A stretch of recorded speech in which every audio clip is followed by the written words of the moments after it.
Calon Bupati Kelungkung nomor urut 2 Nyoman Suwirta menggunakan hak pilihnya bersama keluarga di TPS 6 Banjarsiku, Desa Kamasan.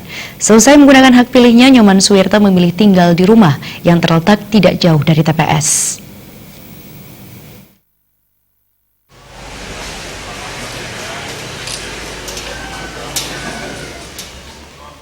Calon Bupati Kelungkung 2018 nomor urut 2 Nyoman Suwirta menggunakan hak pilihnya di TPS 6 Banjarsiku, Desa Kamasan. Didampingi anak dan istrinya, calon Bupati Kelungkung ini berjalan kaki menuju tempat pemungutan suara yang letaknya tidak jauh dari rumahnya dengan mengenakan pakaian adat.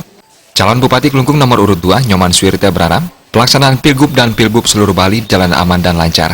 Masyarakat juga diharapkan dapat menggunakan hak pilihnya dengan baik. Masyarakat diharapkan tidak golput dan berpartisipasi dengan aktif dalam pilkada serentak kali ini, menuju pesta demokrasi yang lebih baik. Nyoman Suwirta juga berharap masyarakat tetap mengikuti proses tahapan pilkada hingga akhir. Siapapun yang terpilih nantinya merupakan calon yang terbaik karena sudah melalui suatu proses pesta demokrasi yang baik.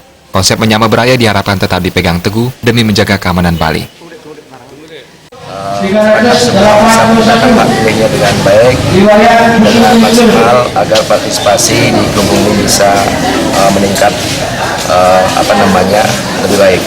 Kemudian yang kedua, saya juga berharap pada seluruh masyarakat ya untuk mengikuti proses ini penghitungan suara dan apapun hasilnya kita tunggu, kita terima karena itu adalah merupakan keputusan daripada masyarakat dalam berdemokrasi.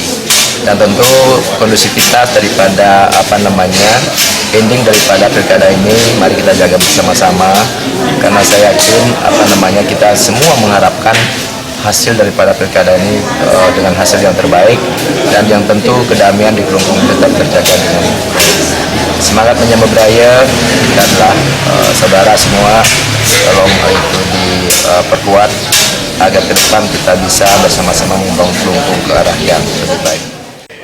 Usai menggunakan hak pilihnya, Nyoman Suwirta memilih untuk tinggal di rumah menemui simpatisan dan masyarakat. TPS 6 memiliki 395 pemilih yang tercantum dalam DPT. Terima Jamali TV.